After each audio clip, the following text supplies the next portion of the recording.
أعوذ بالله من الشيطان الرجيم بسم الله الرحمن الرحيم. Pada hari kiamat. Para hadirin dimuliakan oleh Allah Subhanahu wa taala.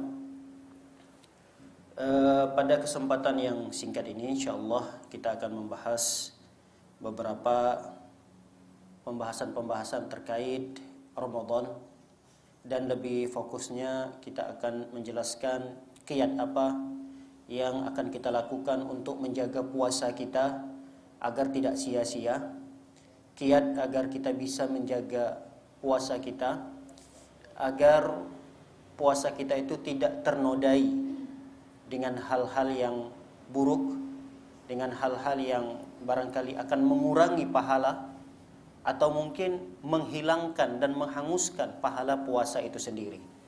Baik para hadirat yang dimuliakan oleh Allah Subhanahu wa taala, suatu kegembiraan yang dimiliki oleh jiwa muslim dan muslimah, mukmin dan mukminah adalah ketika mendengarkan kabar kedatangan tamu yang begitu agung, tamu yang begitu istimewa. Mereka-mereka yang memiliki hati dan jiwa ketika mendengar kata Ramadan akan tiba, sontak jiwanya akan bergembira, sontak jiwanya akan senang. Ini menunjukkan bahwa keimanan pada diri seseorang begitu besar tatkala mendengar kabar bahwa Ramadan sebentar lagi akan datang. Dan begitulah harusnya seorang mukminah, seorang mukmin.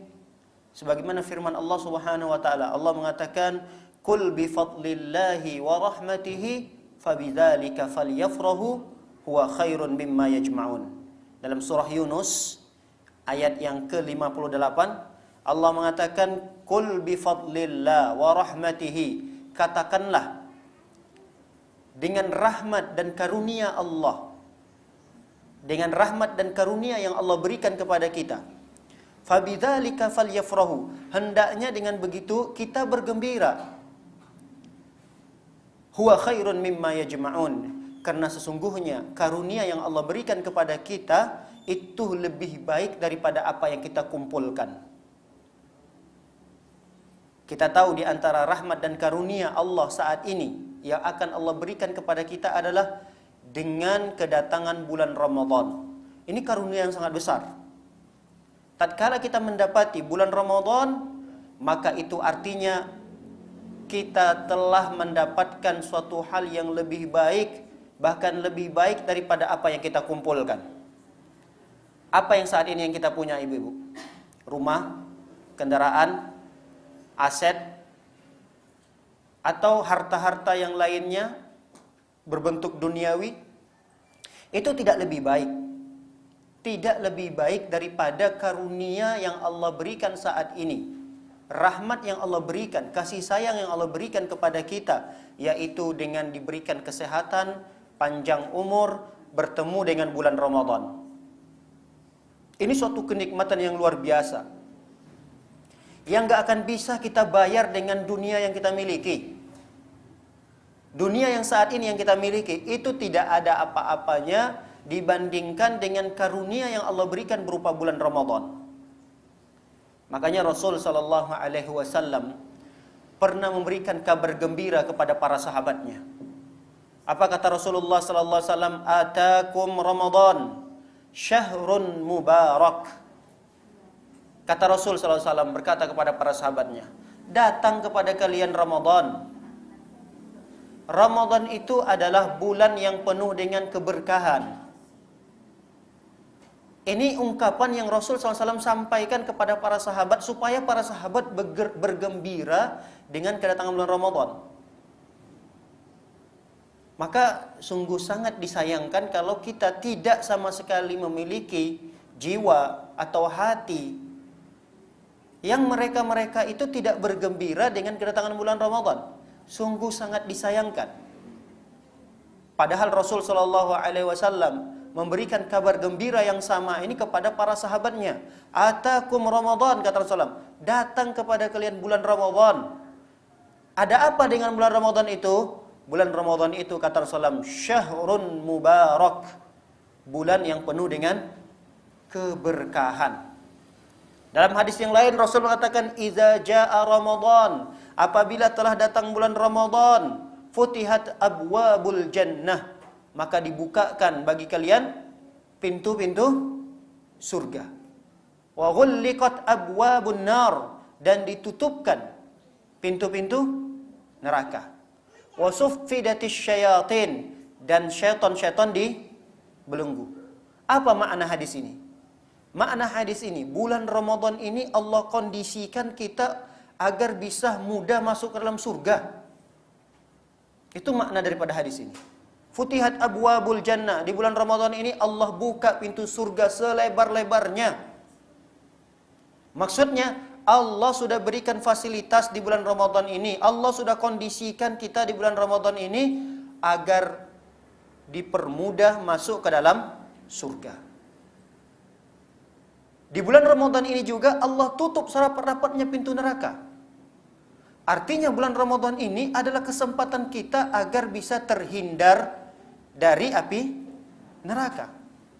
Bagaimana tidak kita bisa memberikan kemudahan untuk masuk surga? Bagaimana tidak kita supaya bisa menghindarkan diri kita dari neraka? Karena di bulan Ramadan itu syaitan-syaitan dibelenggu. Kurang apa lagi nih keistimewaan yang Allah berikan di bulan Ramadan? Namun ketika kita di bulan Ramadan sudah difasilitasi begitu besar, sebegitu lengkapnya oleh Allah, tapi sama juga artinya kita tidak mengambil manfaat, tidak memanfaatkan momentum itu, sama saja antara bulan Ramadan dengan bulan selain Ramadan, tidak ada bedanya, maka rugilah kita. Maka kita termasuk orang yang merugi. Bisa jadi tidak hanya sekedar merugi, tapi kita termasuk orang yang terancam binasa, celaka, dan dihinakan oleh Allah Subhanahu wa taala. Para hadirin dimuliakan oleh Allah Subhanahu wa taala. Kalau kita ambil contoh yang lebih mudah dipahami, misalnya ibu-ibu sekalian di sini punya wacana.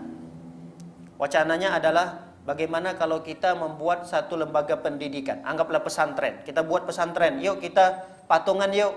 Baik, ayo kita patungan. Ibu fulana 100 juta, 100 juta, 100 juta, dibangunlah suatu pesantren. Pesantren ini benar-benar beasiswa penuh. Dan itu hanya dipilih untuk 20 siswa saja.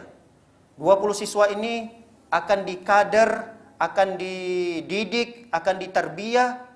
Tamat dari pesantren ini 20 orang akan menjadi dai, menjadi ulama. Sehingga mereka tidak perlu lagi untuk memikirkan bagaimana cara membayar uangnya, uang pendidikannya. Tidak lagi perlu dipikirkan hal-hal yang lainnya yang menyibukkan mereka dari belajar. Pokoknya mereka ini fokus belajar saja. Belajar, makan, tidur, istirahat, belajar lagi. Istirahat, belajar lagi. Lalu kemudian kita sudah capek-capek. Kita sudah mengeluarkan biaya yang besar. Harapan kita 20 orang ini nanti akan berprestasi. Mereka akan sukses, mereka akan menjadi ulama, mereka akan hafal Quran. Tapi ada dari 20 orang ini 3 orang yang malas-malasan. 3 orang yang malas-malasan. Tidur aja kerjaannya. Orang pada belajar, orang pada semangat menghafal, orang pada semangat murajaah. Dia tidur-tiduran. Nah, kita sebagai donatur, kira-kira kita senangkah dengan tiga orang anak ini? Senang atau tidak? Gembira enggak kita? Wah, bagus nak kamu ya, tiga orang ya, tidur-tiduran di asrama ya, enggak ikut belajar dengan yang lain. Kita sebagai donatur pasti akan murka. Dan kita akan memberikan peringatan pertama, peringatan kedua. ketiga. Dan bisa jadi kalau kita sudah sampai pada tingkat kesal yang begitu tinggi, ya 3 orang anak ini kita DO, keluarkan aja. Rugi kita.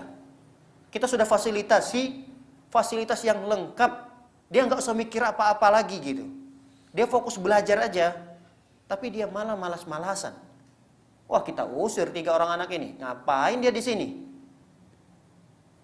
Bisa jadi nanti dia akan berikan pengaruh yang tidak baik kepada teman-temannya. Begitulah kira-kira bulan Ramadan ini. Bulan Ramadan ini adalah bulan di mana Allah ingin menggembleng, menterbiah agar kita bisa menjadi hamba Allah Subhanahu wa taala bertakwa.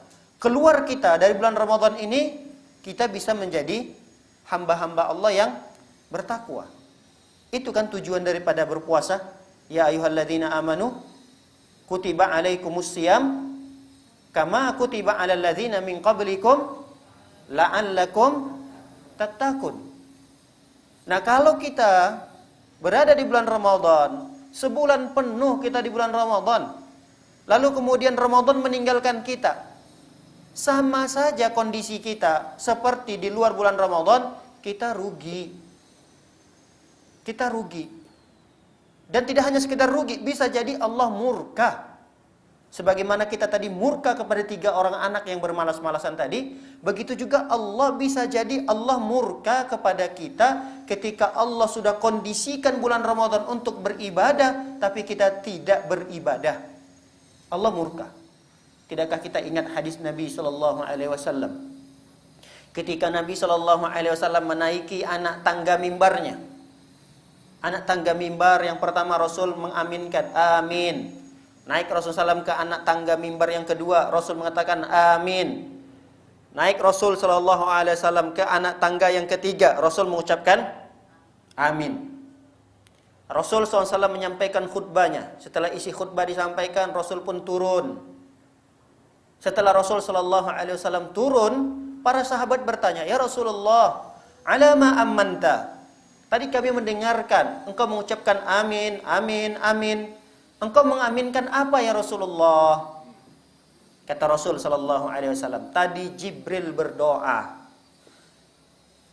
Ada 3 doa Jibril. Salah satu dari 3 doa Jibril itu adalah, kata Rasul SAW, raghima anfum ri'in. Raghima anfum ri'in. Adraka Ramadan falam yughfar lah.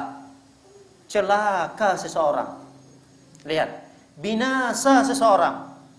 Jadi tidak hanya sekedar merugi, tapi bisa jadi kita termasuk hamba Allah yang binasa, termasuk hamba Allah yang celaka. Kenapa?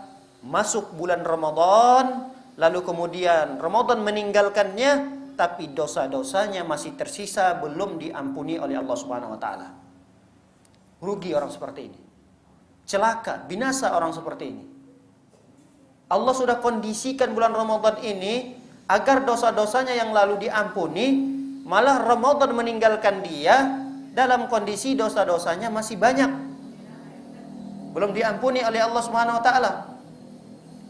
Padahal kan bulan Ramadan ini bulan banyak sekali janji-janji Allah dengan ampunan-ampunan yang luar biasa yang Allah berikan.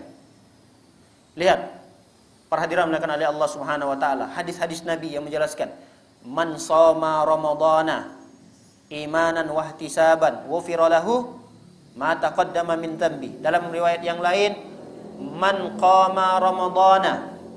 Dalam riwayat yang lain, man qama lailatal qadri.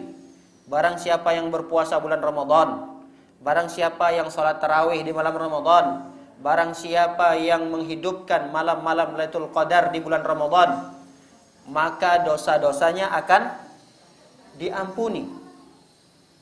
Jadi banyak sekali amalan-amalan yang berpotensi menjadikan dosa-dosa kita itu terhapus.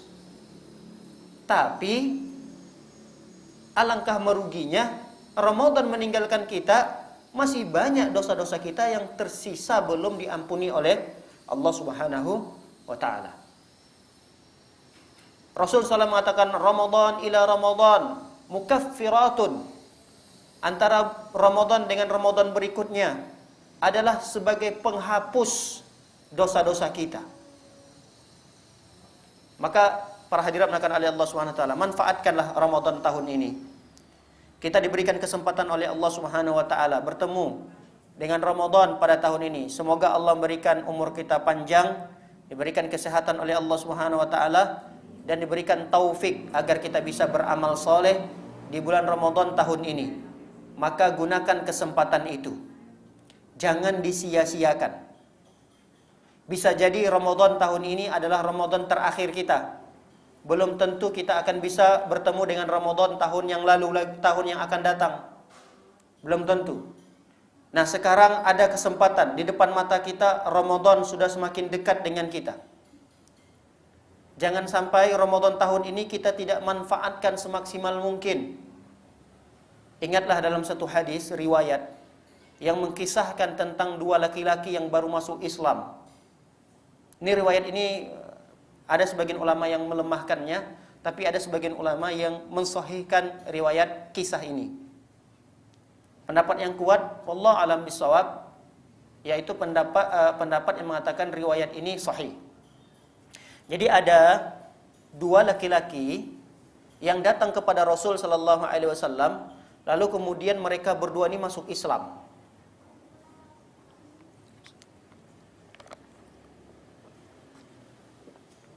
Dua sahabat yang masuk Islam ini, lalu kemudian mereka benar-benar memperbaiki dan memperbagus keislamannya.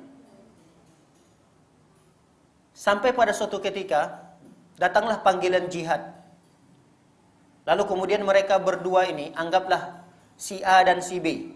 Karena dalam riwayat itu tidak diceritakan siapa nama sahabat ini. Anggaplah namanya si A dan si B. Setelah masuk Islam dan mereka semakin bagus keislamannya, semakin hari semakin bagus keislamannya, lalu ada panggilan jihad, mereka berdua ikut berperang. A, si B ikut berperang bersama Rasul sallallahu alaihi wasallam. Lalu di medan peperangan itu si A mati syahid. Si A mati syahid. Si B pulang dalam peperangan yang membawa kemenangan begitu besar, termasuk harta rampasan perang yang dibawa yang begitu banyak. Setahun berikutnya si B wafat karena sakit.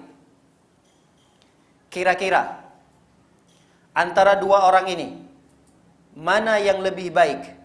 Si A atau si B? Mana yang lebih baik? Si A atau si B? Kan dua laki-laki nih. Dua laki-laki para sahabat ikut berperang bersama Rasul sallallahu alaihi wasallam. Sama-sama masuk Islamnya juga dalam waktu bersamaan. Paham nih? Kemudian mereka semakin memperindah dan memperbagus keislaman mereka.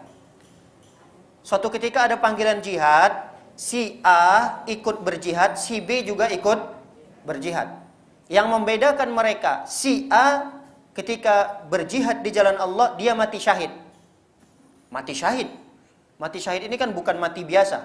Orang kalau udah mati syahid, dia akan aman dari fitnah kubur. Nggak akan ditanyakan lagi di dalam kubur. Ketika nanti dibangkitkan di padang mahsyar, dia merasa aman dari huru-hara hari kiamat, aman. Kemudian langsung masuk ke dalam surga. Ini orang mati syahid. Mati dalam kondisi terbaik. Si B, temannya, pulang dalam kondisi sehat, selamat, membawa harta rampasan perang. Lalu kemudian berjalan 1 tahun, setelah wafatnya si A tadi, wafatlah si B. Pertanyaannya, dari dua laki-laki ini, mana yang lebih baik kondisi meninggalnya? Kondisi meninggalnya si A. Lalu kemudian Talha bin Ubaidillah, ini sahabat Nabi. Talha bin Ubaidillah ini adalah salah satu sahabat dari 10 sahabat Nabi yang masuk surga langsung, tanpa diazab, tanpa dihisab, masuk langsung dalam surga. Siapa namanya? Talha bin Ubaidillah. Tolha bin Ubaidillah lalu kemudian tidur di malam hari. Kemudian beliau bermimpi. Bermimpi dalam tidurnya itu beliau sedang berdiri bersama dua laki-laki tadi, si A dan si B ini. Berdiri di depan pintu surga. Paham nih kisahnya? Nyambung ya kisahnya ya? Baik, ada orang ketiga namanya siapa? Tolha bin Ubaidillah. Di malam hari bermimpilah Tolha bin Ubaidillah ini. Ternyata Tolha bersama dua orang sahabat yang sudah meninggal tadi, A dan B, berdiri di depan surga, di depan pintu surga, belum masuk, di depan pintu surga. Lalu ada suara yang menyeru dari dalam surga. Dari dalam surga ada suara yang menyeru, memanggil si B untuk masuk terlebih dahulu dalam surga. Hah? Kok si B? Kaget atau tidak kaget? Kaget kan? Kaget. Ya pantas. Tolha bin Ubaidillah juga kaget. Nggak berapa lama, barulah dipanggil si A. Memang masuk surga juga. Tapi yang mengagetkan dari penampakan dalam mimpi itu, kenapa si B dulu yang dipanggil? Ini kan ada keistimewaan tertentu nih yang dimiliki oleh si B. Padahal secara kasat mata yang memiliki keutamaan dan keistimewaan yang begitu besar adalah si A. Karena dia mati syahid di medan perang. Lalu terbangunlah Tolha bin Ubaidillah. Setelah terbangun Tolha bin Ubaidillah, Tolha pun bercerita kepada sahabat-sahabat yang lain. Diceritakanlah, ingat gak dengan dua sahabat yang masuk Islam bersama Nabi SAW yang ikut berperang, yang satunya meninggal dunia di medan perang, yang satunya lagi setahun berikutnya baru kemudian meninggal. Oh iya ingat. Tapi dalam mimpi itu saya melihat bahwa si B yang pertama sekali masuk dalam surga. Wah, kaget sahabat-sahabat yang lain mendengarkan. Gak mungkin, kamu bohong, mungkin kamu salah. Kaget kepada sahabat, gak mungkin cobalah kita diskusikan bersama Rasulullah. Lalu karena ribut, ramai, mereka pada kaget, Rasul sallallahu alaihi wasallam pun terdengar. Terdengarlah oleh Rasul sallallahu alaihi wasallam kisah ini.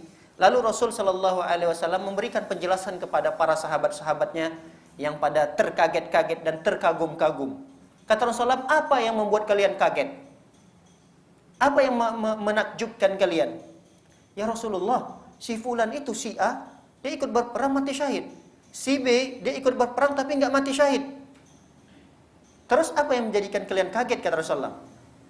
Rasul SAW menjelaskan, bukankah si B itu diberikan kesempatan hidup 1 tahun? Kata para sahabat, betul ya Rasulullah. Kalau si B itu diberikan kesempatan 1 tahun hidup diberikan oleh Allah setelah si A, apakah si B itu mendapatkan bulan Ramadan? Iya, tentu. Dia dapat bulan Ramadan. Apakah di bulan Ramadan itu dia memanfaatkannya dengan beribadah, dengan puasa, dengan sholat malam, dengan baca Quran, dan ibadah-ibadah yang lainnya? Betul ya Rasulullah. Itulah perbedaannya, kata Rasulullah SAW, antara si A dengan si B. Bahkan Rasul mengatakan, perbedaannya sejauh antara langit dengan bumi. Padahal, perbedaan umurnya lebih dahulu 1 tahun doang gitu, meninggalnya.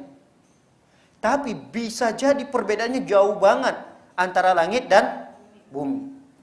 Makanya para hadirin dimuliakan oleh Allah Subhanahu wa taala. Ini nasihat bagi saya secara khusus, jangan sampai kita sia-siakan Ramadan tahun ini. Bisa jadi inilah Ramadan terakhir bagi kita. Kalau ini Ramadan terakhir bagi kita, lalu kita tidak manfaatkan semaksimal mungkin Ramadan tahun ini, lalu kemudian pertanyaannya, di bulan apa lagi kita mau semangat beribadahnya? Kalaulah tidak di bulan Ramadan ini kita memperbanyak ibadah, kita mau nunggu bulan Syawal baru beribadah. Apakah kita akan lebih semangat beribadah di bulan Zulqa'dahnya, Zulhijjah, Muharram, Safar? Nggak akan mungkin. Kalau kita tidak semangat di bulan Ramadan beribadah, akan tidak mungkin lagi dia bersemangat beribadah di luar bulan Ramadan. Oleh karenanya, jaga modal utama kita di bulan Ramadan ini. Apa modal utama kita di bulan Ramadan ini? Waktu. Ibu-ibu sekalian, jaga waktunya. Boleh kita pelit-pelit dengan waktu. Hitung-hitungan kita dengan waktu di bulan Ramadan ini.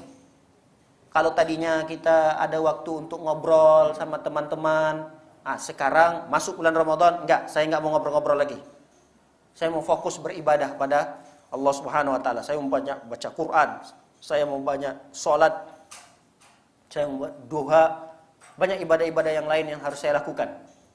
Yang tadinya kita buat acara-acara misalnya, kadang-kadang Masya Allah di bulan Ramadan ini banyak banget acara-acara gitu. Tapi tanpa kita sadari ternyata acara-acara yang kita buat itu malah melalaikan kita dari beribadah. Bahkan menghabiskan waktu kita untuk mempersiapkan acara itu. Iya atau tidak, Bu? Apa biasanya acara yang biasanya diadakan di bulan Ramadan nih? Wah, itu tuh. Bukber itu hati-hati tuh. Kesannya memang, wah Masya Allah nih bukber. Wah, pahala kita buka bersama, memberikan perbukaan pada orang yang berpuasa. Kesannya memang agak baik. Memang tidak terlarang. Kalau dalam satu bulan kita tuh bukbernya 2-3 kali, ya tidak ada masalah lah. Buka bersama dengan keluarga besar 1 kali. Buka bersama dengan ibu-ibu pengajian 1 kali udah cukup lah. Jangan tiap 1 minggu 3 kali. 1 minggu 3 kali undangan bukbernya.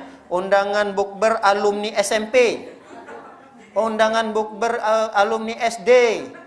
Alumni apa lagi? TK juga ada. Ada. Masya Allah. Nenek-nenek juga ada juga TK, masih ada teman-teman TK-nya. Oh. Masya Allah. Itu bisa menghabiskan waktu, Ibu. Kita mempersiapkannya. Belum lagi nanti sejam 2 jam. Kita udah hadir. Kalaulah misalnya dalam acara itu dipanggil ustadz untuk menasehati kita, dapat ilmu di sana, alhamdulillah bagus. Kalau cuma dapatnya ketawa ketiwi, kakak kiki, hahaha aja dengan teman-temannya, kemudian berbangga-bangga, saya lah termasuk orang yang sukses alhamdulillah dari reuni ini. Makanya banyak hal yang tidak baik yang kadang kita dapatkan dari acara-acara yang dibuat-buat. Dan itu menghabiskan waktu kita. Belum lagi nanti kita setiap harinya ada istilahnya ngabuburit. Itu juga tidak baik gitu. Tidak baik. Ustadz, kalau begitu kita masak terus. Ya silakan masak tiap hari. Cuma masaknya itu jangan dipilih menu-menu yang susah-susah. Yang masaknya juga ibu-ibu sampai 2 jam, 3 jam untuk persiapan perbukaan. Masak masakan yang simpel-simpel aja, yang sebagian besar waktunya itu bisa kita gunakan untuk baca Quran. Ini 2 jam, dari habis asar mulai masak, menyiapkan salah sesuatunya, sampai menjelang maghrib baru selesai. Kan sayang, waktunya banyak untuk terbuang untuk hal-hal yang di dapur gitu. Ya kalau sekali-kali untuk menyenangkan suami, menyenangkan keluarga, kita masak yang menu-menu spesial, tidak ada masalah. Sekali-kali. Bila perlu di bulan Ramadan ini, ya kita pesan aja ya mas, biar saya juga bisa khatam Al-Quran. Kasih tahu ke suaminya, oh ya nggak apa-apa, kita pesan aja. Nanti kan tinggal pesan ke Ibu Fulana. Lah, Ibu Fulana itu semakin banyak orderannya. Dan begitu juga di bulan Ramadan, Masya Allah. Kadang-kadang di bulan Ramadan ini orderan begitu rame. Luar biasa. Ya, gimana lagi kalau memang itu rezeki dia di bulan Ramadan. Kalau bisa dikurang-kurangilah. Maksudnya waktunya saya hanya menerima pesanan dari jam sekian sampai jam sekian ya. Lebih daripada itu mohon maaf saya tutup, mungkin gilirannya besok akan dapat. Kita harus bisa tegas seperti itu, jangan sampai kita terperdaya dengan banyaknya orderan, tapi dengan begitu kita terluputkan dari beribadah kepada Allah Subhanahu wa taala. Orang-orang soleh kita terdahulu, Masya Allah, jangankan perkara-perkara duniawi, perkara-perkara ibadah yang mereka sudah rutinkan, mereka tinggalkan dan fokus untuk beribadah, baca Quran, ibadah-ibadah yang lain yang kaitannya langsung dengan Allah. Jadi ada ibadah yang mereka rutinkan. Contoh misalnya, ini orang-orang soleh kita terdahulu ya, mereka itu merutinkan majelis taklim. Merutinkan tiap hari baca hadis, diperdengarkan hadis itu. Nah, masuk bulan Ramadan, diliburkan kajiannya. Kalau kita kan memang ngajinya kadang seminggu 2 kali, seminggu 3 kali. Kalau diliburkan, ya udah, nggak ada kesempatan lagi untuk mendapatkan ilmu. Maka kadang yang ini nggak bisa kita tinggalkan. Susah kita meninggalkan majelis ilmu ini, karena kita memang tidak terbiasa menuntut ilmu setiap harinya di luar bulan Ramadan. Nah, sama tadi seperti ada ibu-ibu yang mungkin nggak bisa, Ustaz, saya tutup orderan saya. Kalau saya tutup, saya nggak bisa mudik. Saya nggak bisa bayar tagihan ini, tagihan itu. Nggak bisa saya tutup. Saya tetap berjualan. Ya silahkan berjualan, tetap berjualkan silahkan. Tapi jangan lupa sampai lalai beribadah kepada Allah, berzikir, baca Quran, jangan sampai lalai. Silahkan lanjutkan masalah-masalah dunia-duniawi yang lainnya. Tapi jangan sampai waktu kita habiskan untuk perkara-perkara yang sifatnya duniawi yang kita dapatkan. Sehingga kita meninggalkan hal-hal yang jauh lebih penting, hal-hal yang jauh lebih berguna buat kita nanti di akhirat. Memang saat ini belum terlihat kemanfaatan itu. Tapi kemanfaatan itu akan kita dapatkan tatkala kita bertemu dengan Allah Subhanahu wa taala. Para hadirin dimuliakan oleh Allah Subhanahu wa taala. Oleh karena yang paling penting kita jaga, di bulan Ramadan ini adalah puasa kita. Jangan sampai puasa kita terganggu dengan hal-hal yang menyebabkan pahalanya terhapuskan atau mungkin berkurang. Itu hati-hati. Jangan sampai ada perkara-perkara yang menjadikan pahala dari puasa kita hilang, hangus karena beberapa kesalahan-kesalahan, pelanggaran-pelanggaran yang kita lakukan di bulan Ramadan. Oleh karenanya, kiat yang harus kita lakukan agar puasa kita terjaga pada tahun ini, yang pertama, perbaiki jiwa kita untuk menghadapi dan menyambut bulan Ramadan ini. Mari kita perbaiki diri kita, jiwa kita. Yang selama ini jiwa kita ini selalu mengajak kita kepada hal-hal yang tidak baik. Yang jiwa kita selama ini membisikkan kepada kita untuk bermalas-malasan beribadah, maka inilah kesempatannya untuk kita memperbaiki lagi jiwa kita. Jangan sampai jiwa kita terlena dengan kenikmatan-kenikmatan dunia yang selama ini kita nikmati sehingga kita lupa untuk beribadah kepada Allah Subhanahu wa taala. Makanya kata para ulama, di antara kiat agar kita bisa memperbaiki jiwa kita untuk menghadapi bulan Ramadan ini, yang pertama, bertaubatlah kepada Allah, perbanyak istighfar. Ini yang pertama. Bertaubatlah kepada Allah. Masih ada kesempatan kita untuk bertaubat kepada Allah, untuk memperbanyak istighfar. Taubat di sini ya taubat nasuha. Ya ayyuhalladzina amanu tubu ilallah taubatan nasuha. Wahai orang-orang yang beriman, bertaubatlah kalian kepada Allah dengan taubat yang nasuha. Kadang kita tidak sadari dosa yang kita lakukan itu berefek tidak baik kepada bulan Ramadan yang akan kita jalani. Kadang kita tidak sadari bahwa dosa-dosa yang selama ini mengotori jiwa kita, ternyata itu akan menjadikan diri kita malas, diri kita berat untuk melakukan ibadah dan mendekatkan diri kepada Allah Subhanahu wa taala. Itu berefek sekali.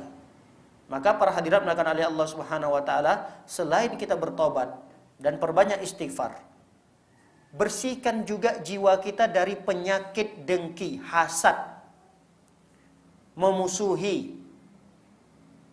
Nah, kalau kita punya permusuhan, kita kayak benci banget tuh sama si fulana itu. Nggak mungkin kadang kita nggak punya musuh. Ada aja kadang sifat jiwa kita ini mendorong kita untuk membenci fulana, tidak suka dengan fulana, ada rasa dengki, iri, hasud dengan si fulana, ada. Nah, ini kesempatan kita untuk membersihkan itu.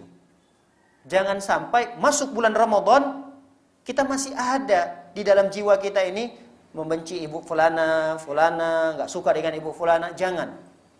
Itu akan mengganggu aktivitas ibadah kita bulan Ramadan.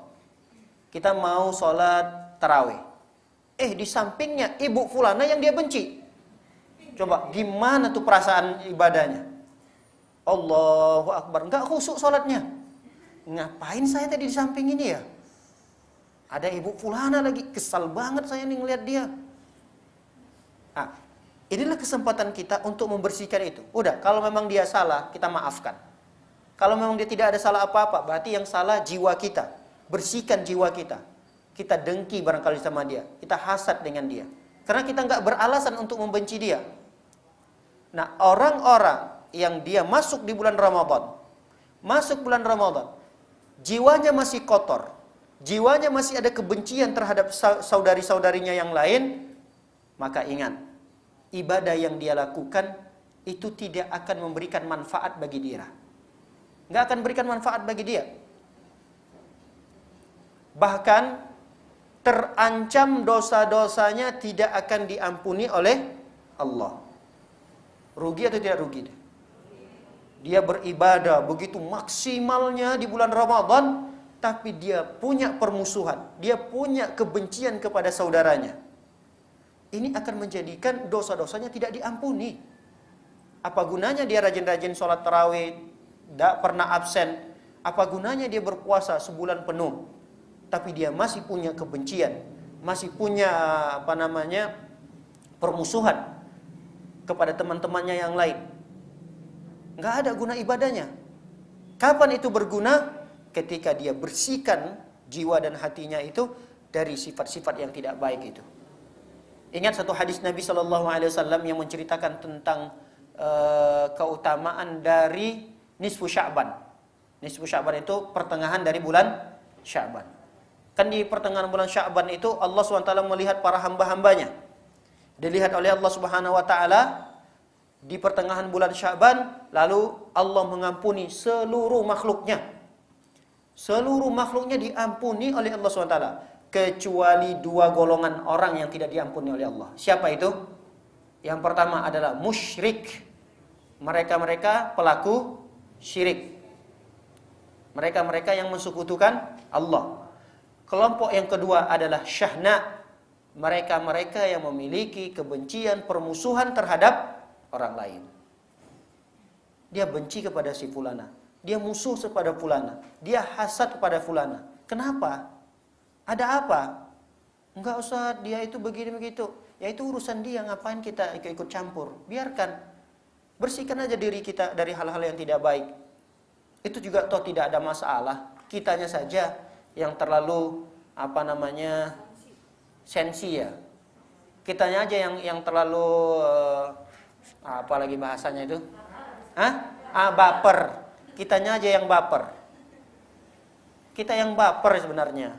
Ya udah, kita yang sadar, ini saya yang baper. Ngapain saya terlalu bawa perasaan kayak gini? Udahlah, saya hilangkan, saya bersihkan itu. Nah, oleh karenanya para hadirin melakukan oleh Allah SWT, ini diantara kiat yang bisa kita lakukan di bulan Ramadan ini. Jangan sampai bulan Ramadan kita masih ada tersisa penyakit-penyakit hati yang itu akan mengganggu sekali terhadap kualitas ibadah yang kita lakukan. Baik. Yang berikutnya, agar puasa kita bernilai dan tidak sia-sia di bulan Ramadan ini, jangan lupa berniat di setiap malam bulan Ramadan untuk puasa esok harinya. Ini jangan lupa, jangan disepelekan ini ya, niat ini. Tapi jangan pula kita terlalu panik sehingga kita harus berniat setiap selesai sholat tarawih kita berniat lalu diucapkan nawaitu shauma ghadin an adai fardi syahri Ramadan, apalagi hazihi sana lillahi ta'ala. Masya Allah, lengkap sekali. Lengkap sekali. Aku berniat puasa Ramadan. Adaan itu dalam kondisi langsung menunaikannya, bukan qadha, tapi langsung menunaikan puasa itu pada tahun ini, hazihi sana pada tahun ini lillahi ta'ala. Untung aja dia tidak sebutkan Ramadan yang pertama pada tahun ini, besok Ramadan yang kedua pada tahun ini. Nah, biar lebih lengkap lagi. Para hadirin oleh Allah SWT, memang betul perlu niat ketika kita ingin berpuasa untuk esok harinya. Tapi tidak juga perlu dilafazkan. Juga tidak perlu harus dengan kata-kata yang khusus seperti nawa itu tadi. Tidak perlu. Yang penting terlintas saja di dalam hati kita, dalam jiwa kita. Kita besok mau puasa, itu sudah cukup. Tapi ingat, niatnya itu dilakukan di malam harinya. Di malam harinya. Dan termasuk yang mewakili niat adalah ketika kita bangun sahur. Jadi bangun sahurnya kita itu sebenarnya sudah mewakili kita berniat untuk puasa esok hari. Cuma yang jadi masalah kalau ibu-ibu sekalian ketiduran, bablas, bangun-bangun udah azan subuh, ternyata malam itu belum berniat untuk puasa. Sah atau tidak puasanya? Enggak sah. Karena enggak ada niat di malam hari itu, dia belum berniat. Makanya dia berniat dulu sebelum tidurkah itu. Saya mau puasa besok. Besok saya mau masak, rencananya buat sahur itu masak menu AB. Nah, berarti dia mau bangun sahur itu sebelumnya dia sudah niat dulu mau puasa. Nah, itu diingatkan anak-anaknya, diingatkan suaminya sebelum tidur. Jangan yang ditanyakan hal-hal yang bersifat baju lebaran. Mas, besok lebaran ini saya belinya baju apa ini? Sebelum tidur ditanyain suaminya. Tapi dia nggak mau diskusi, nanyain suaminya, udah niat belum untuk puasa besok? Harusnya dia bekerja sama dengan suaminya untuk saling mengingatkan dalam hal kebaikan. Jangan sampai itu terlupakan. Ya bisa jadi qadarullah, takdir Allah, la qadarullah. Kita kebablasan sekeluarga, tiba-tiba bangunnya udah azan subuh. Sedangkan keluarga kita dan termasuk kita belum berniat untuk puasa esok harinya. Ini bahaya. Rasul sallallahu alaihi wasallam mengatakan, "Man lam yubayyitis shiyam minal laili fala siyama lahu." Siapa orang yang dia belum meniatkan puasanya di malam hari, maka tidak ada puasa baginya. Apa maksudnya tidak ada puasa baginya? Ya tidak sah puasanya. Baik. Berikutnya, kiat agar puasa kita terjaga dan tidak sia-sia, maka berpuasalah sesuai dengan apa yang diperintahkan oleh Allah. Berpuasalah sesuai dengan apa yang diperintahkan oleh Allah. Jangan puasa itu kita yang buat-buat. Makanya itulah perlunya kenapa kita kembali mengulangi pelajaran-pelajaran terkait dengan hukum-hukum puasa, terkait dengan hukum-hukum sholat tarawih seperti apa, tata caranya, bagaimana penjelasan syariat terhadap ibadah i'tikaf dan ibadah-ibadah yang lainnya. Nah, itu kita murajaah lagi. Kita ulangi lagi pelajaran itu. Jangan sampai kita salah dalam melakukan ritual ibadah puasa, ternyata apa yang kita lakukan itu ada hal-hal yang tidak dicontohkan, hal-hal yang tidak diperintahkan oleh Allah kita lakukan. Ada hal-hal yang dilarang oleh Allah malah kita kerjakan. Ini akan merusak ibadah puasa kita. Ini akan menjadikan ibadah puasa yang kita lakukan menjadi sia-sia. Makanya beribadahlah kepada Allah Subhanahu wa taala sesuai dengan apa yang diperintahkan. sesuai dengan apa yang dicontohkan. Kalau nggak ada perintah, kalau nggak ada contoh, udah jangan dilakukan. Berpuasa seperti apa yang dicontohkan oleh Rasulullah, tahan diri kita dari haus, dari lapar, dan dari syahwat kita. Syahwat kita. Syahwat di sini ya berhubungan dengan pasangannya atau mungkin dengan hal-hal yang lainnya yang itu akan menjadikan syahwat kita tersaluri, itu akan membatalkan puasa. Jika itu dilakukan, rusak puasa. Sia-sia puasa. Ada orang kadang-kadang menyengaja untuk muntah. Itu bisa merusak puasanya. Bahkan ada ulama mengatakan batal kalau dia muntahnya dengan sengaja. Ada orang yang kadang-kadang terlalu menyepelekan. Dia mengatakan waktu subuh di Indonesia ini terlalu cepat. Pernah mendengar itu? Waktu subuh di Indonesia ini terlalu cepat. Lebih cepat setengah jam katanya.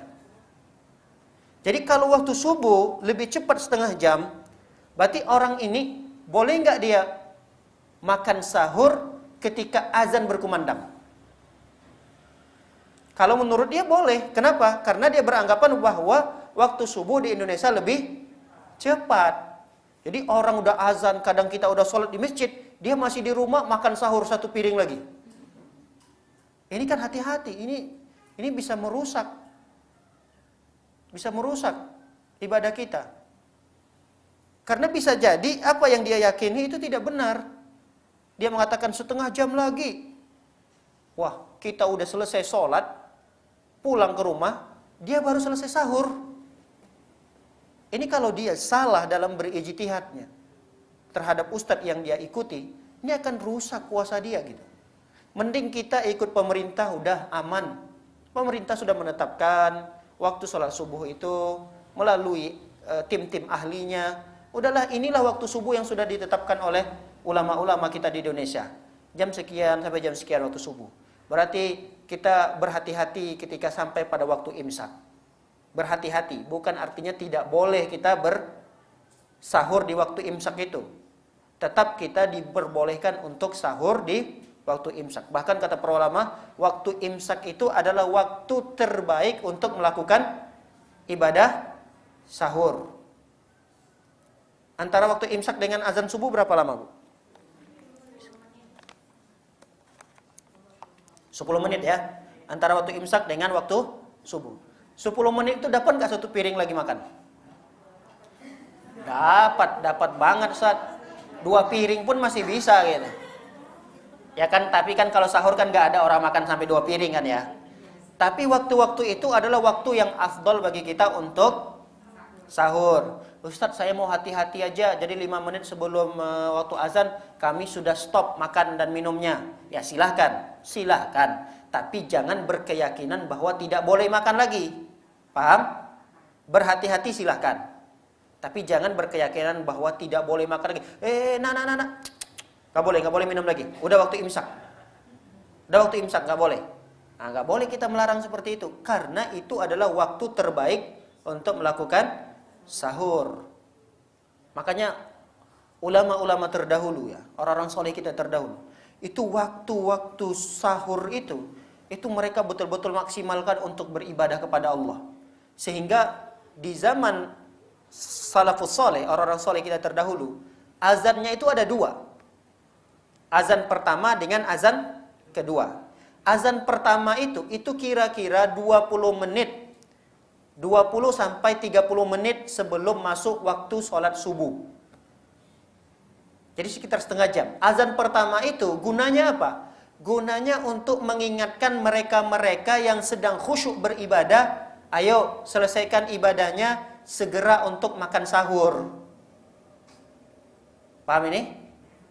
Jadi mereka-mereka itu betul-betul menggunakan waktu-waktu sahur itu untuk beribadah, terutama berdoa, berzikir kepada Allah Subhanahu wa taala. Karena itu adalah waktu yang terbaik untuk beribadah, sepertiga malam terakhir. Kadang kita, Masya Allah, di waktu-waktu itu malah ada siaran-siaran yang luar biasa menghibur. Katanya begitu, hiburan. Cobalah lihat, ini televisi juga luar biasa. Apa namanya, program-program untuk merusak dan menghabiskan waktu kaum muslimin itu luar biasa. Anehnya di bulan Ramadan ini, yang tadinya tidak ada siaran-siaran di menjelang waktu sahur, bisa jadi ada jam 3 udah mulai ada siaran. Kalau siaran-siarannya berbentuk majelis ilmu yang disampaikan, ilmu, hadis, Al-Quran, masih mending lah dia bisa mengambil manfaat gitu. Ini yang disiarkan apa? Lawak. Kemudian apa lagi? Kuis. Apa lagi? Yang biasa, yang tahun-tahun yang lalu yang pernah ditonton apa lagi, Bu? Sinetron juga ada? Masya Allah. Ya, tapi kadang dia dibungkus dengan sinetron yang islami gitu ya. Kadang begitu. Kita nggak sadar bahwa kita sudah ditipu. Kita duduk di depan televisi bisa setengah jam kuat sebelum menjelang sahur.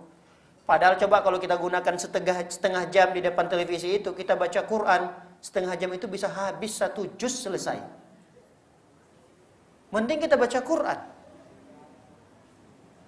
Nah, inilah kadang-kadang kita tidak menyadari perkara-perkara itu, malah kita menghabiskan sia-sia waktu kita untuk melihat siaran-siaran atau tontonan-tontonan yang tidak bermanfaat. Baik, para hadirin yang oleh Allah SWT, di antara kiat yang lainnya agar kita bisa menjaga puasa kita agar tidak sia-sia, maka jagalah sholat 5 waktu kita. Jaga sholat 5 waktu kita. Bagi laki-laki, sholat berjamaah di masjid. Ibu-ibu sekalian yang punya anak yang udah berusia 10 tahun ke atas, ajarkan mereka untuk sholat di masjid. Perintahkan mereka, nah ayo sholat. Anak masjid udah azan. Nanti sampai di masjid nggak boleh ngobrol ya, nggak boleh bercanda, nggak boleh main-main sholatnya. Ajarkan mereka. Inilah kesempatan kita di bulan Ramadan untuk mengajarkan mereka. Ajarkan mereka hal-hal yang baik.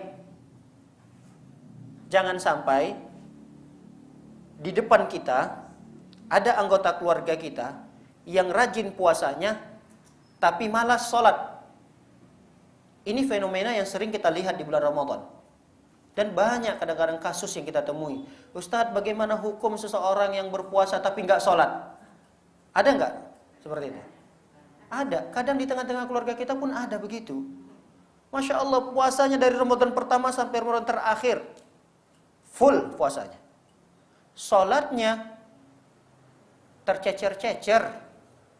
Sholat zuhur kadang hilang, asar apalagi bablas.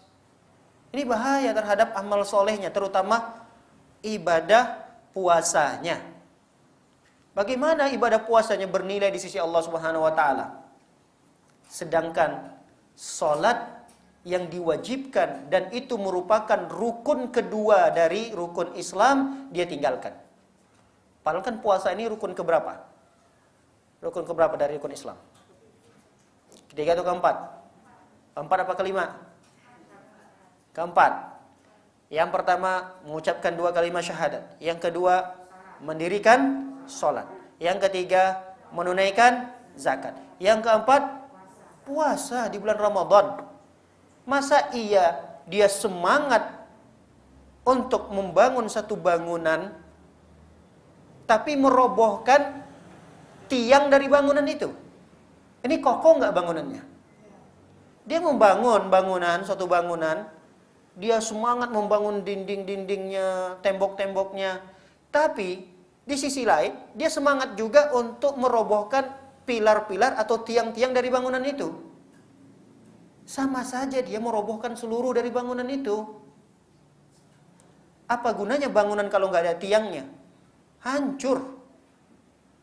Semangat dia membuat temboknya, dia percantik, dia perindah tembok dinding-dinding rumahnya. Tapi tiangnya dihancurin. Nggak berapa lama nih hancur semua bangunan rumahnya. Begitulah kira-kira gambaran bangunan keislaman seseorang. Sibuk dia membangun bangunan keislamannya dari sisi yang lain, tapi dari sisi sholatnya dia hancurkan. Padahal yang pertama sekali yang ditanyakan oleh Allah di hari kiamat, ibadah puasa atau sholat? Sholat. Kalau baik nilai sholatnya, maka baik seluruh amal yang lainnya. Tapi kalau buruk nilai amal sholatnya, berdampak tidak baik pula terhadap amal yang lainnya. Ada satu hadis Nabi SAW mengatakan, man taraka salatal asr faqad habita amalu, atau kama qala Rasul SAW. Siapa orang yang kata Rasulullah SAW yang meninggalkan salat asar, barang siapa yang meninggalkan salat asar, maka akan dihapuslah amal solehnya. Ini salat asar. Salat asar doang dia nggak salat gitu. Tapi akibat daripada itu, amal soleh yang dia lakukan hari itu terhapus. Nggak ada gunanya. Puasa dia saat itu nggak ada gunanya. Kenapa? Karena salat asar pada hari itu dia tinggalkan. Apa gunanya dia puasa? Apa gunanya dia baca Quran di hari itu? Apa gunanya di malam itu dia salat tarawih? Nggak ada gunanya kalau di siang harinya dia tidak mengerjakan sholat asar. Ini baru sholat asar doang gitu. Apalagi dalam satu hari itu ada 2-3 sholat yang dia tinggalkan, yang dia tidak kerjakan. Itu akan lebih bahaya lagi terhadap amal solehnya, terutama puasanya. Para hadirin dimuliakan oleh Allah Subhanahu wa taala. Hal yang berikutnya yang perlu kita perhatikan untuk menjaga ibadah puasa kita agar tidak sia-sia adalah jauhi berbagai macam bentuk kemaksiatan. Apapun bentuk maksiatnya, jauhi itu. Terutama sabda Nabi SAW yang perlu kita ingat. Kata Rasulullah, man lam yada' qawla zur wal amala bihi falaysa lillahi hajatun fi an yada'a ta'amahu wa syarabahu. Kata Rasul SAW, barang siapa yang tidak meninggalkan ucapan dusta dan beramal dusta, maka Allah tidak butuh terhadap apa yang dia tinggalkan dari minum dan makannya. Maksudnya Allah tidak butuh terhadap puasanya kalau dia masih berdusta. Kadang ini suatu hal yang kita tidak sadari. Kadang kita suka berdusta sama anak kita. Kata anaknya, Umi masih lama nggak berbukanya? Enggak, sebentar lagi nak, paling 1 jam lagi. Ini bahaya nih, kadang-kadang nggak kita sadar itu. Kita ingin menghibur anak kita supaya dia bisa mempertahankan puasanya, tapi kita malah menggugurkan puasa kita gitu. Iya nak, sebentar lagi. Tuh, lihat jam, paling 1 jam lagi. Padahal baru jam 12. Ada 6 jam lagi. Udah sana nak, main aja main. 1 jam lagi nanti juga ini berbuka. Hati-hati. Ini adalah kedustaan. Ustaz, itu kan dustanya ringan untuk kebaikan. Enggak ada istilah dusta untuk kebaikan. Kalau ada keringanan kita berdusta untuk kebaikan, itu hanya ada pada 3. Pada 3 tempat. Selain daripada ini kita enggak boleh berdusta. Walaupun kepada anak sendiri, ini termasuk dosa. Apalagi ya kita menyepelekan dusta kepada hewan gitu. Kucing panggil, kayak mau ngasih makan, tapi makanannya nggak ada. Ini perbuatan dusta. Hati-hati. Ya kalau kita mau manggil kucing kita, ya panggil dengan panggilan biasa aja. Jangan panggil seakan-akan beri makanan. Padahal nggak ada makanan di tangan kita. Ini termasuk perbuatan dusta. Sama kadang kita manggil anak kita. Nah, ayo sini. Nggak didengar-dengar sama anaknya. Ayo pulang nak, pulang nak. Lalu kemudian dia cari ide gimana caranya anak ini kalau dipanggil langsung datang. Dibilangnya, nah sini nak, ayo, ini ada hadiah. Padahal anak itu udah lari-lari datang. Apa Mi? Ini dia suruh untuk tidur doang anaknya supaya istirahat. Tadi katanya ada hadiahnya. Apa hadiahnya? Nggak ada. Bohong atau tidak nih? Bohong. Hati-hati. Kadang perkara-perkara yang sepele ini tanpa kita sadari, ternyata kita sudah berbohong kepada anak. Jadi berbohong itu bukan kepada orang lain saja, bukan. Bukan berbohong yang dusta, yang sifatnya dosa besar itu berbohong pada tetangga, pada teman. Bukan. Pada orang-orang terdekat, pada suami bohong. Suami sama istri bohong. Itu juga termasuk dosa besar.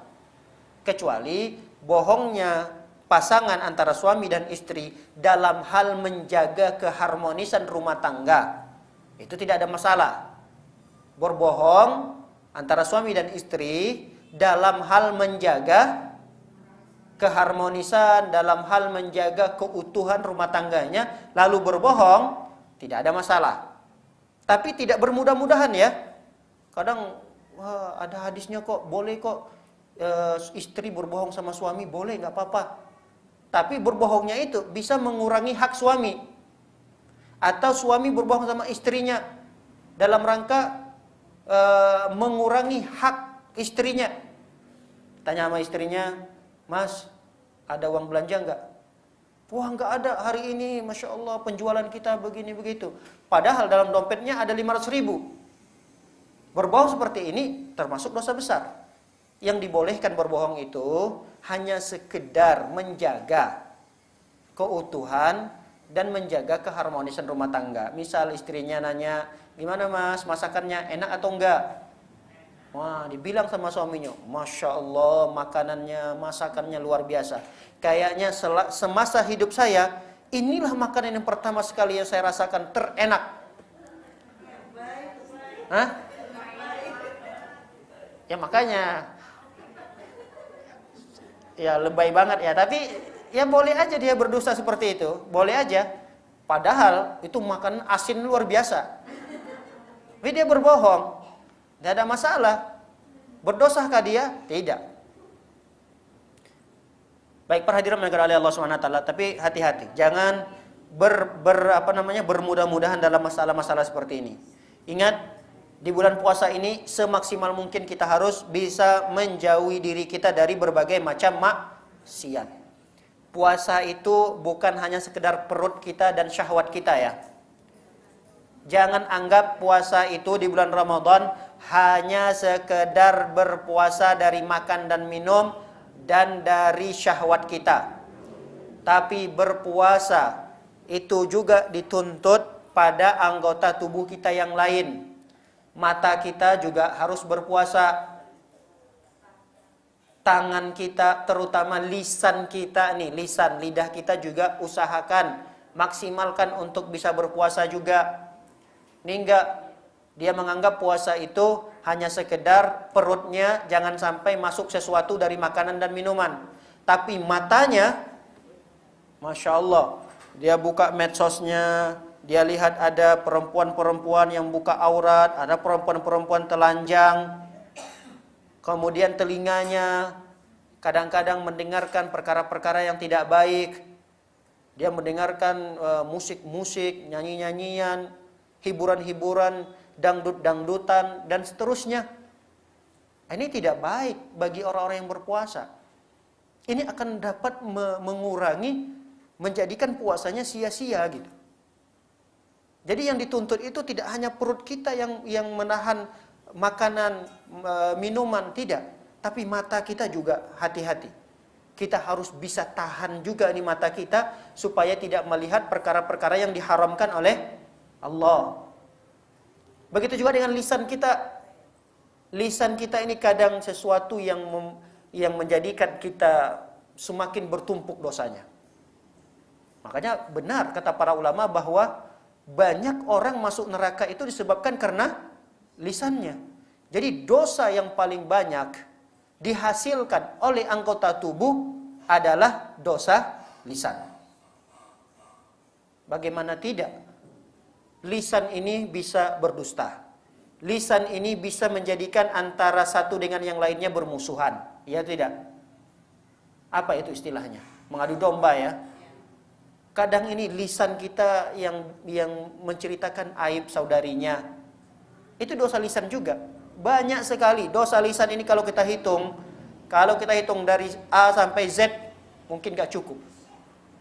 Saking banyaknya dosa yang dihasilkan oleh lisan kita. Maka di bulan Ramadan, jaga-jagalah lisan. Di antara kiat menjaga lisan agar tidak melakukan hal-hal yang dilarang, jangan banyak nongkrong sama teman-teman. Usahakan untuk dikurang-kurangilah di bulan Ramadan ini. Karena kalau kita udah nongkrong sama teman-teman, kita khawatirnya lupa. Udah belajar pun kadang kita lupa bahwa itu tidak boleh gitu. Ustadz, kami nggak nongkrong, cuma kami aktif banget tuh di grup. Nah, itu hati-hati juga. Ada grupnya, wah iya, Ibu Fulana itu, oh iya memang benar kalau dia itu, udah nggak asing lagi lah kalau memang dia mah. Nggak usah diragukan lagi. Udahlah kalau dia, oh iya, saya juga begitu. Saya dulu pernah bermuamalah dengan dia begini begitu. Udah, nggak selesai itu. Panjang ceritanya. Diungkit sampai kemana-mana. Ada kadang kita tanpa kita sadari, kita melakukan suatu kebaikan pada orang lain. Nah, ternyata orang yang kita berikan kebaikan itu menyakiti kita. Wah, itu luar biasa sakitnya kita. Saking sakitnya kita buat di status. Dasar si fulana. Dia memang tidak disebutkan namanya. Enggak tahu berterima kasih. Dulu pernah saya begini begitu, saya berikan ini berikan itu. Enggak ada rasa terima kasihnya. Nah, itu juga hati-hati. Nah, sekarang dosa lisan itu bisa diwakili oleh jari-jari kita loh. Hati-hati itu. Komentar sana, komentar sini, bikin status sana, status sini. Nah, itu juga bisa mewakili dari lisan kita. Itu juga perlu kita jaga. Jangan sampai kita bermudah-mudahan dalam mengetik sesuatu dengan dengan jari jemari kita ini. Baik, yang terakhir, barangkali para hadirin melakukan oleh Allah Subhanahu wa taala. Yang terakhir, jauhilah segala sesuatu yang mendatangkan keamarah. Apa yang terakhir? Jauhi segala sesuatu yang mendatangkan amarah kita. Kadang apa sih kita harus pelajari nih dari sekarang? Biasanya apa sih yang menjadikan kita itu suka marah gitu? Oh, kadang anak yang suka berantakin. Nah, itu sekarang kita harus pelajari gimana caranya kita bersabar. Memang anak gimana lagi, memang begitulah. Kita udah rapiin, nanti dia berantakin lagi gitu. Apalagi kadang-kadang yang menjadikan kita sering marah. Oh, kita kadang-kadang suka di jalan itu kalau udah panas, puasa lagi, ada orang yang bikin kesal di jalan, kadang kita marah-marah. Nah, berarti kita jangan keluar di siang-siang hari. Panas-panas. Nanti bikin kita kesal, kita marah. Ketika kita marah di jalan, nggak bisa kita lampiaskan amarah itu di jalan, pulang ke rumah, yang kita marahin suami kita. Ada yang seperti itu. Nah, itu hati-hati. Hilangkan segala sesuatu yang kita dulunya, nah ini harus kita pelajari. Apa sih yang biasa mendatangkan amarah pada diri kita?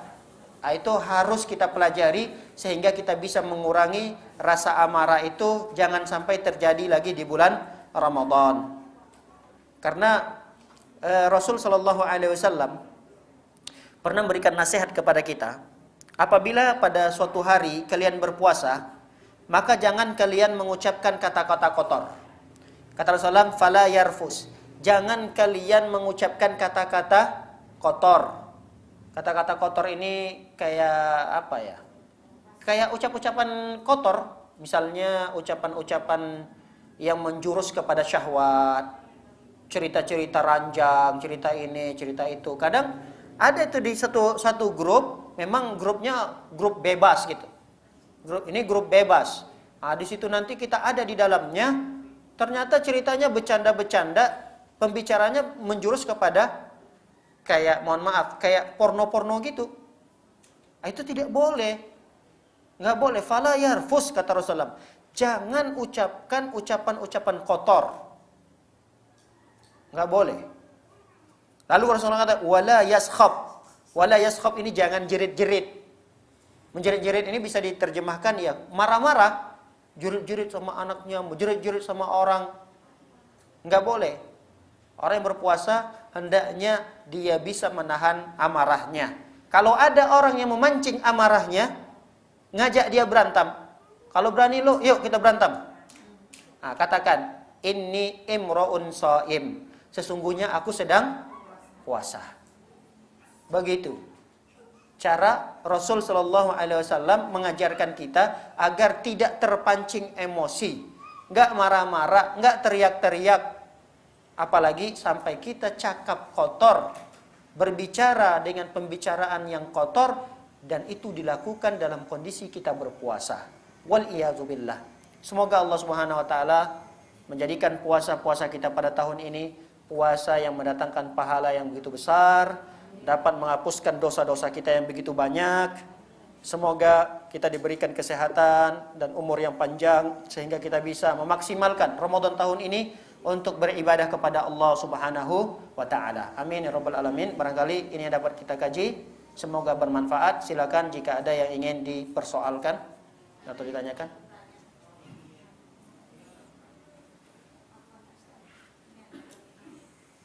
Ya. Jika ada yang bertanya langsung silakan.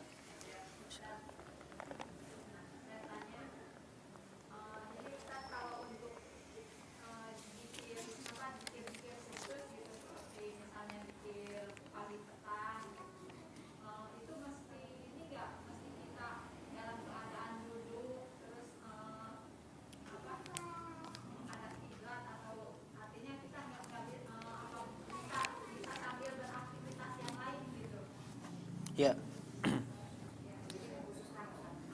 Baik,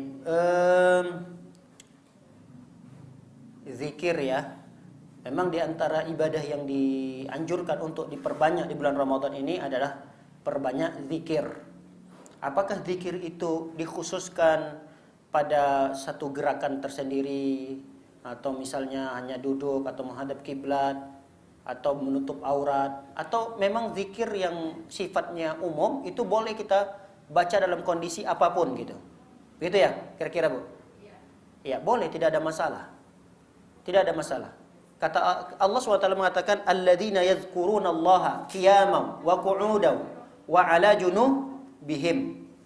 Mereka yang hamba-hamba Allah itu yang mereka berzikir kepada Allah dalam kondisi qiyaman. Qiyaman itu apa? Berdiri. Wa qu'udan, mereka berzikir kepada Allah dalam kondisi duduk. Wa 'ala junubihim, mereka berzikir kepada Allah dalam kondisi berbaring. Tidur-tiduran pun boleh berzikir. Sambil tidur-tiduran, lurus-lurusin badan, tapi lisan kita mengucapkan astaghfirullah, astaghfirullah wa atubu ilaih, astaghfirullah, Allahu akbar, subhanallah, alhamdulillah. Itu boleh dalam kondisi apapun. Dalam kondisi masak, goreng-gorengan, persiapan untuk berbuka, boleh nggak sambil baca salawat? Boleh nggak sambil beristighfar, zikir-zikir yang lainnya? Boleh atau tidak? Boleh, tidak ada masalah. Cuma memang kualitas berzikirnya orang yang dalam kondisi nyambi dibandingkan dengan kualitas orang yang berzikir fokus itu maksudnya apa? Dia duduk, dia menghadap kiblat, dia dalam kondisi menutup aurat, beda memang kualitasnya, ya kan? Biasanya zikirnya dia lebih fokus zikirnya, konsentrasinya penuh dibandingkan dengan konsentrasi orang yang berzikir dalam dibarengi dengan aktivitas. Gimana dia berzikir lisannya tapi tangannya menggoreng? Kan susah nih untuk mensinkronkan antara ucapan astaghfirullah dengan konsentrasi di hati, ya kan? Kenapa? Karena terganggu dengan memasak tadi. Karena kalau dia fokus dengan zikirnya, bisa jadi gorengannya hangus. Tapi itu tidak terlarang. Sekali lagi, tidak terlarang. Baik-baik saja. Bagus malah. Kalau ada orang yang dia bisa beraktivitas mengerjakan pekerjaan rumahnya, di samping itu lisannya Masya Allah terus basah berzikir kepada Allah. Dan tidak banyak orang yang bisa seperti ini. Dan inilah momen terbaik untuk membiasakan itu di bulan Ramadan ini. Masya Allah, kalau ada orang yang sambil ngepel dia, nyapu rumahnya. Astagfirullah, astagfirullah, astagfirullah. Sambil nyapu. Pernah nggak ibu-ibu di sini seperti itu? Ada nggak? Masya Allah. Ada ya? Hah? Kadang berhenti lagi, karena memang pekerjaan itu kan butuh konsentrasi.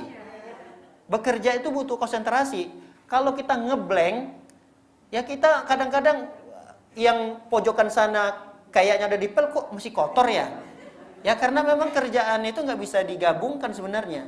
Tapi kalau ada orang Masya Allah dalam kondisi dia bekerja, tapi lisannya tetap basah berzikir kepada Allah Subhanahu Wa Taala, biasanya harus ada yang dikorbankan. Apa yang dikorbankan? Biasanya zikirnya yang tidak konsentrasi, ya kan? Zikirnya itu cuma di lisan doang, tapi tetap dia mendapatkan pahala di sisi Allah. Daripada dia nyanyi-nyanyi, daripada dia sambil goreng nyanyi dangdut, apa namanya Bu? Hah? Ada yang hafal dangdutan? Alhamdulillah nggak ada ya. Ya daripada dia nyanyi-nyanyian, mending dia selawatan, mending dia zikir, itu lebih baik. Baik. Ada lagi?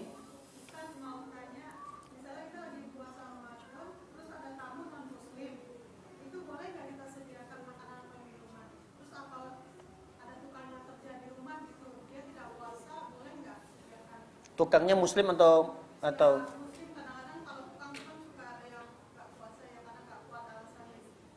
baik. Yang pertama, jika tamu itu non muslim, dia datang ke rumah kita, bolehkah kita menyediakan makanan untuk mereka? Ada khilaf para ulama dalam hal ini. Ada khilaf. Karena kata para ulama, ternyata orang-orang non muslim itu mereka juga ada kewajiban bagi mereka puasa sebagaimana kewajiban bagi umat Islam. Ada. Jadi mereka itu, orang-orang kafir itu berlipat ganda dosa-dosanya. Selain mereka mensekutukan Allah, dosa yang lain adalah mereka tidak mentaati Allah dengan ketaatan yang telah disyariatkan. Jadi salat, puasa, ibadah-ibadah yang lain yang diwajibkan ini ternyata kata para ulama tidak hanya untuk kaum muslimin, tidak hanya kaum muslimin. Maka kalau memang begitu keadaannya, kita berikan saja penjelasan kepada tamu tersebut, mohon maaf, di rumah saya saat ini tidak ada hidangan makanan apapun karena kami dalam kondisi berpuasa. Insya Allah dia paham. Insya Allah dia paham. Kasih tahu bahwa kami tidak menghidangkan, bukan kami tidak punya makanan. Kami tidak menghidangkan makanan apapun di rumah kami karena suasana di kami pada bulan ini adalah bulan puasa di siang harinya. Kalau datang di malam hari, insya Allah kami bisa menyediakan makanan untuk penghormatan terhadap tamu. Dijelaskan seperti itu supaya kita bisa memberikan penjelasan, penerangan agar dia tidak bersuuzon dengan kita. Itu yang pertama. Yang kedua, bagaimana dengan tukang yang dia seorang muslim tapi tidak berpuasa? Bolehkah kita sebagai pemilik rumah untuk menyediakan makanan untuk mereka? Haram hukumnya. Kalau ini jelas. Ini jelas hukumnya tidak boleh. Bahkan kalau kita melihat dia tidak berpuasa, kita ada kewajiban untuk menegurnya. Pak, kenapa enggak puasa? Saya enggak kuat, Bu, kalau puasa. Bapak sudah mencobanya atau belum? Sudah mencoba atau belum? Belum. Coba dulu puasa. Kalau Bapak nanti berpuasa, memaksakan diri berpuasa, lalu kemudian tidak kuat, pingsan, baru Bapak boleh berbuka. Paham itu? Kalau dia belum pernah mencoba, kalau dia mengatakan saya capek, saya begini, begitu, ya semua orang capek puasa.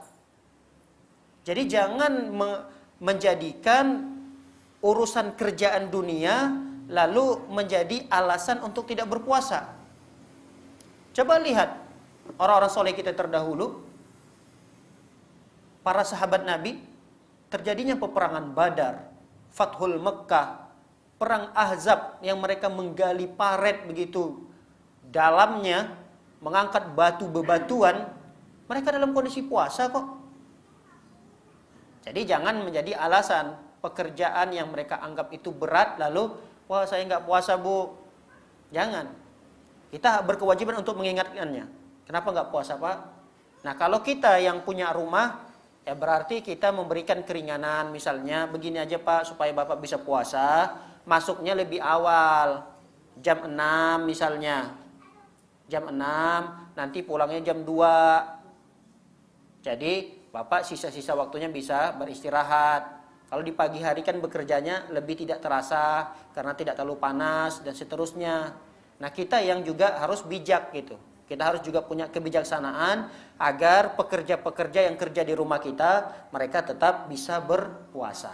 Tapi kalau kita menyediakan makanan untuk mereka, ini sama artinya kita tolong menolong dalam hal yang tidak baik. Kita termasuk orang yang tolong-menolong dalam perbuatan dosa. Dan kita termasuk orang yang mendapatkan dosa tersebut. Iya, wallahu alam bishawab. Baik, ada pertanyaan melalui tulisan di sini. Assalamualaikum Ustaz. Waalaikumsalam warahmatullahi wabarakatuh. Apabila lupa niat di malam hari, kemudian ketiduran seperti yang Ustaz sampaikan, apakah harus mengganti puasanya? Iya, dia harus qadha puasanya. Karena dia tidak sah berpuasa pada hari itu dan dia harus ganti di hari-hari yang lain. 2, anak saya lupa sholat asar. Apakah boleh sholat ketika ingat? Ketentuan qadha sholat bagaimana Ustaz? Kalau memang lupa, maka dia langsung sholat di waktu dia ingat. Kapan dia ingatnya? Ingatnya di waktu isya misalnya. Atau sehabis sholat tarawih dia ingatnya. Langsung kita katakan kepada anak itu, nak kamu segera sholat asarnya. Langsung diqadha di waktu dia ingat. Baik, yang ketiga, kriteria anak soleh yang akan menjadi pahala jariah kita seperti apa Ustaz? Baik, mungkin pertanyaan ketiga ini ada sesi tersendiri karena tidak bisa kita jelaskan kriteria anak yang soleh itu seperti apa agar kita bisa mendapatkan jariahnya. Yang jelas anak yang soleh itu adalah anak yang sebagaimana dicontohkan oleh Rasul Shallallahu Alaihi Wasallam, ketika kita meninggal dunia, dia tetap mendoakan kita. Dia tetap beribadah kepada Allah Subhanahu wa taala. Maka inilah anak-anak yang soleh. Adapun ketentuan-ketentuan anak yang soleh itu seperti apa ciri-cirinya, mungkin ada sesi tersendiri untuk membahas ini. Wallahu a'lam bishawab. Baik, pertanyaan berikutnya, kapan waktunya yang lebih afdal untuk saum Ramadan? Yaitu 1 Syawal, tanggal 2 April atau mengikuti pemerintah tanggal 3 April. Pemerintah sudah menetapkan 3 April? Belum ya? Belum. Baik, mana yang lebih utama? Kita berpuasa di tanggal 2 April atau mengikuti pemerintah? Ya, yang jelas kita mengikuti pemerintah lah. Yang jelas lebih afdal puasa yang kita lakukan itu adalah dengan mengikuti pemerintah. Kenapa? Karena Rasul SAW mengajarkan untuk menentukan bulan Ramadan itu dengan 2 cara. Ada 2 cara untuk menentukan bulan Ramadan. Cara yang pertama adalah dengan ru'yatul hilal. Melihat hilal. Pemerintah menetapkan 1 Ramadan itu dengan apa? Dengan melihat hilal. Berarti kita cocok udah benar mengikuti pemerintah. Karena pemerintah itu menetapkan 1 Ramadan dengan ru'yatul hilal. Tapi kalau misalnya hilal itu tidak terlihat, maka sempurnakanlah bulan Sya'ban menjadi 30. Ini cara yang kedua. Kapan ru'yatul hilal? Kalau tidak ada halangan nanti sore ini. Nanti sore ini akan ada tim dari pemerintah untuk ditempatkan beberapa titik meneropong dan melihat hilal. Jika nanti hilal terlihat, maka 1 Ramadan jatuh pada tanggal 2. Besok Sabtu kan ya. Berarti kalau nanti terlihat nih, pemerintah mengumumkan sidang isbat, lalu ditetapkanlah 1 Ramadan itu jatuh pada tanggal 2 April, besok hari Sabtu, berarti kita berpuasa di hari Sabtunya. Jika di sore hari ini nanti tim dari pemerintahan tidak melihat adanya hilal, maka sempurnakanlah bulan Sya'ban itu menjadi 30. 30 Sya'ban itu ada di hari Sabtu. maka secara otomatis kita berpuasa bersama pemerintah di hari Minggunya. Ya, wallahu a'lam bissawab.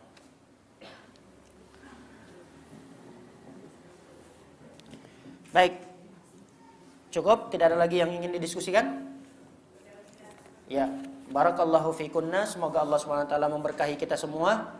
Semoga Allah Subhanahu wa taala memberkahi umur kita, memberkahi harta kita, dan kita berharap kepada Allah Subhanahu wa taala agar kita diberikan hidayah, diberikan taufik untuk bisa beramal soleh di bulan Ramadan pada tahun 1443 Hijriah ini.